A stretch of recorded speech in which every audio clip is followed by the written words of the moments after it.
Alright, so this your boy Big Priest, the evil preacher himself. And we in the beginning of the process of starting the Evil Preacher documentary. Basically breaking down who I am, where I come from, why I do what I do, whatever. So stay tuned for more of that. Probably get an interview from my mama, who knows. But we just gonna talk about some things from my background, stuff like that. So yeah, we about to go shoot that first scene right now. Priest! Why is the graveyard so wealthy? Why is there so much treasure in the cemetery? Why? Because buried in the cemetery are dreams that were never fulfilled, books that were never written, ideas that never became reality, visions that were never manifested. There in the graveyard are paintings that were never painted, songs that were never written. So yeah, Dr. Miles Monroe said that the grave site is the richest place upon the face of the earth. And he said that because, there's a lot of ideas out here. There's a lot of plans, a lot of ideas, a lot of goals, a lot of things out here that never got accomplished. There's a lot of movies out here that never got filmed. There's some of the best basketball players that probably would have ever existed. Some of the greatest talent upon the face of the earth, but they all in the grave dead. You know what I'm saying? Like I said, this is the Evil Preacher documentary. Definitely stay tuned to a lot of different things I got coming in the near future. You know what I'm saying? Definitely stay tuned for the Evil Preacher, the EP that's dropping New Year's Eve. And yeah, this your boy Big Priest, and I'm gone.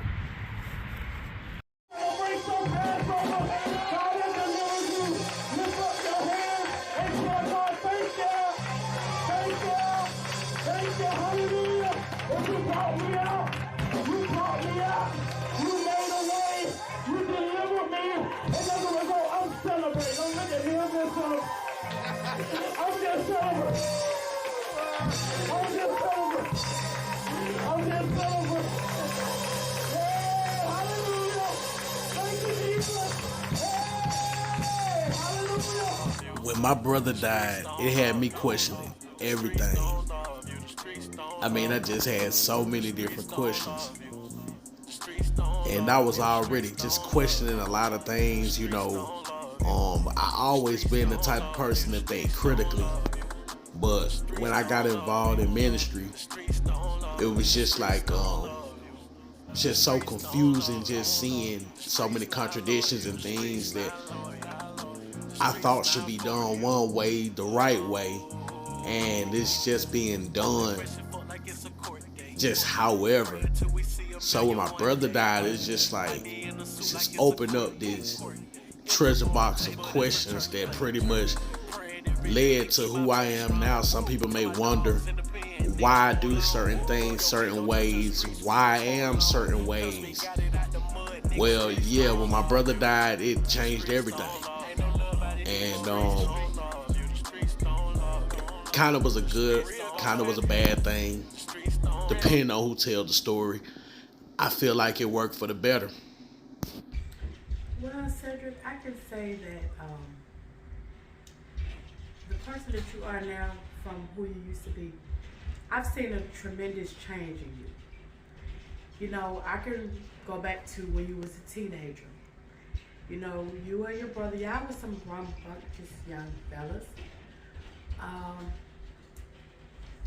I can remember y'all playing with this was a little bit before that, but playing with your Spider-Man and your Batman and your little toys and stuff, and coming home from school wanting to watch wrestling and just being little young men, and then watching y'all go into teenagers.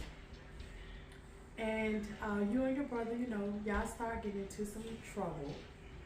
And I started finding gang flags and guns, shotguns, rifles and stuff in the house. And I knew that y'all was getting into the gang world. And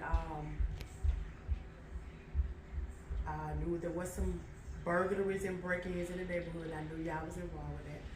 So it was a very scary time for me as a young mom.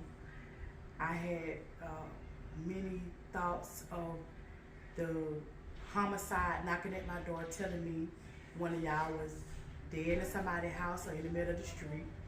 So I had a lot of sleepless nights. Then, you know, moving forward, you got into a little trouble. Got locked up, did a year in Clayton County Jail. That's when I really saw your life change. You start going to church now. You would always asking us, was we going to church? And I said, I'm gonna see how you do when you get out. Are you gonna still be in the church? And you was. You got saved, started preaching. You were really kind of leading me, and you was the child and I was the parent. But sometimes I kind of felt like you was the adult because you was living a more righteous lifestyle than I was.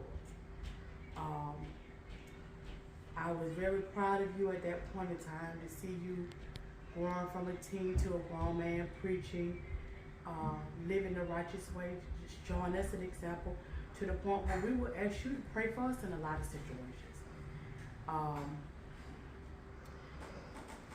You know, and then some things happened and you kind of went a different way.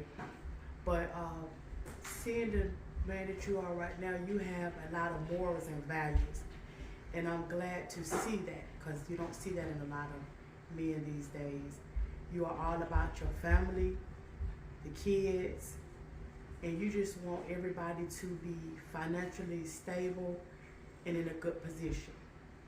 And I can truly say that I appreciate you for being about family. Now, it's been some rocky roads between us, but for the most part, you know you are opinionated, and I am too. So we clash, but I'm just proud of the man that you have become. So pretty much, I got locked up, and I did a year in Clayton County Jail. And these apartments right here, I'm banned from. I can't pretty much, technically I'm not ever supposed to be around these apartments right here because these were the apartments that I got locked up in. Pretty much when I got out of Clayton County Jail from doing that year back in like 2009, 2010, like after I got out of jail, I pretty much was on a journey where, you know, I wanted to get closer to God. You know, I just really wanted to get closer to God, and I wanted to change the direction that my life was going. So I got deeper and deeper in church. I started going to church when I was in jail. You know what I'm saying? It became a pattern and consistency. Then when I got out, I mean, I just continued that on. I was going to Lighter Joy over on not on Highway 5, but on 138. And so I get out, I'm going to church, stuff like that. But at the time, you know, I was still staying with my family, so we ended up moving further down. So at the time, I didn't have a car because I had just got out of jail. So I ran into one of the members at a new church, started going there, and that pretty much started me on my path to go into ministry. I mean, I went through a lot of things when I was in ministry. I was manipulated. I was manipulated for thousands of dollars. Like I probably gave about $30,000 to $40,000 of my money to this church I was going to, which is called New Covenant Pure Holiness Church. This pastor, the pastor at that church, he was very manipulative. And I spoke about it a little bit on the song that I did on the EP, The Evil Preacher, in a song called Revival. I said, I was manipulated by my old pastor. He did anything to make his pockets fatter. I was manipulated by my old pastor. He did anything to make his pocket fatter. I was manipulated by my old pastor. He did anything to make his pockets fatter. So I spoke a little bit about it briefly, but this pastor, he was very manipulative. He was very manipulative. He pretty much used to manipulate the women under the ministry to go out and sell tickets, pretty much anything, pretty much go out and beg for money for the church. He had two houses. He had two houses in the same neighborhood. But when you hear him talk, he would speak like he never had no money. You know, he was pretty much broke. The members need to do more so that they can take care of him, the man of God. And so seeing all these things amongst other things, and there were certain things that just really took the cake while I was going to this ministry. One particular time, a member who was a young girl, she was molested by one of the keyboard players. I don't know exactly what was done, but something was done to that girl because she was traumatized from that situation. And me just seeing things like that, and that's one thing about me. I do not like or respect pedophiles, people who don't care about children. I don't like and I don't have any respect for people like that. So under this ministry, I'm learning, I'm growing and becoming a better preacher and a better minister, which you can see some of those videos from some of my old videos from me preaching. But it was a lot of things going on in that church, and it pretty much, to be real, was a cult. It real deal was a cult. And you know, I had just found myself inside it, and I found myself loving it and hating it because I love ministry and I loved doing what I was doing, but I didn't love the things that was going on in the ministry as far as people being manipulated. So those things pretty much led up to who I am now as an artist, Big Priest. That's where the name comes from, Priest, because you know, I'm basically just staying connected to my religious background that I have as far as being a minister and a preacher. So, you know, people have a lot of things that they think about me and that they say about me. You ask different people about me. Some people will say some good things. Some people will say some bad things. But one thing people cannot deny is that I really do have a care and a concern for people and people's livelihood. You know, so, but yeah, man, so stay tuned into the documentary.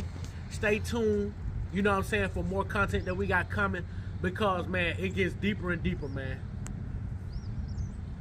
Every time, amen, hallelujah, you get away from God's will, there's a price that you're going to have to pay. See, because Jesus knows the way. And when you get away from the Lord's presence, now you on your own. So really, honestly, I don't understand how my old pastor, Reginald Griffin, I don't understand how he could get up in the pulpit the way he did and be able to condemn people to hell the way he did, knowing all the different things that he had going on in the congregation. For years, they was speculating on if he was sleeping with another woman in the congregation while he was married, and people used to come up to me and tell me like he messing around with this woman so and so, which I won't reveal her because I know her intentions and her heart is pure. But people used to always talk about how they would see them together. They'd always be riding together. He always had her with her. And I never forget one particular time he was like, he said, well, even if I was messing with her, you know, she showed me more support than my own wife. He used to always bash his real wife. And his real wife, I used to wonder why, like, she wasn't impressed. Like, she wasn't impressed by his ability to preach. She wasn't impressed by just the way he was in general, and the way he carried himself. I used to be like, why is she like that? And now that I think about it, and I think about how she was and who she was always just a quiet, nice woman to herself. But I just really think she wasn't really rocking with him like that. And the only reason they was really staying together because, let him tell it based on what the Bible said, you know, you technically, you know, based on the Bible, you can't ever get divorced. So that's the only reason that they were still together. But him and his son got into a fight, and I believe that it had something to do with the fact that his son was just tired of him sleeping around and messing around on his mom. I'm talking about it. Just anytime you see him, you're going to see that other woman. You're going to see her. And what's crazy is his son ended up marrying her daughter. He was still messing with that lady and still being with that lady, even though his son married her daughter. At the time, I didn't want to believe it. I didn't want to believe that he was doing these things, because I'm like, nah, ain't no way this man doing these things as much as he's putting everybody in hell and condemning everybody to hell. So when my brother died, I already had a lot of questions as to how things was being ran and how the ministry was being ran and how everything was going. But it's just, my brother died, I just had more questions. And I just started asking more and more questions. Am I in the right place? Am I doing the right thing? Am I around the right people? And eventually I came to that conclusion that I wasn't. And when I tell you, it was painful to let that church go. It was painful to leave that church because the youth there, like, I invested time into the youth there. I invested money into the youth there, energy. And so I didn't want to leave, but it's like, if I'm going to better myself, and if I'm going to put myself in a better position, I got to cut these people off. I got to cut them off because being around them is literally hindering me from going to my next level. So when my brother died, you know, that's where I started to get into music. That's when I went into the direction of doing music and wanted to express myself through music. And it got to the point where ministry was I kind of put ministry to the side, and it went to me wanting to do music and put a message in my music so that I could reach people like how I used to be, so I could reach people like how my brother was and stuff like that. So, you know what I'm saying, pretty much, you know, we winding down to the end of the Evil Preacher documentary. You know, I kind of wanted to come back to, I guess you could say, my roots. I can remember, like, when I got out of jail, I did a year in Clayton County Jail, this same jail. I did a year here, and I can remember when they let me go, man. When they let me go, I feel like I was gonna have a heart attack. Like, you know, most people, when they tell them they can go home, it's like they feel good, they feel excited. No, man, I felt like I was finna have a heart attack. I felt like when they popped them doors and told me to go, man, I felt like I was gonna have a heart attack, man. I felt like I was gonna pass. I felt like, man, another thing too, I felt like I was gonna get up to a certain point and they were gonna call me in for another charge. Like, my mind had just been so programmed to being there and staying inside there to the point I couldn't see myself going home. So when I finally get outside, like, I made a 3-hour walk home from this place. Like, it was about a 2-3 hour walk, and it was a real long walk, man. And I'm telling you, man, ever since then, it's just been a journey, man. It's just been a journey. So, you know what I'm saying? When I say the evil preacher, I'm not saying that I'm an evil person. But for some type of reason, I always get painted out the bad guy. Some type of way, when relationships end with certain people, I always end up being the bad guy. So you know what? I'm gonna go ahead and wear that. I'm the evil. I be the evil preacher. If that's what people want to call me, as much support as I show people, as much money as I done put into people, as much time and energy I done put into people, as much of a blessing I done been to people. You know what I'm saying? If that's what it is, if that's what I'm gonna be, then it just is what it is.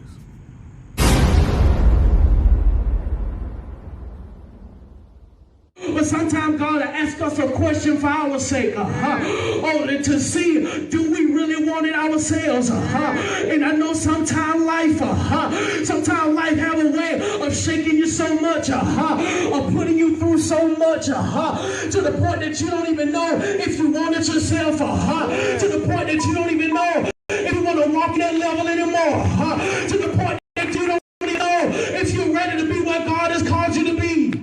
Hallelujah. Life has a way of shaking us. Yes, Lord. It has a way of sometimes wearing at us if we allow it to. Yeah.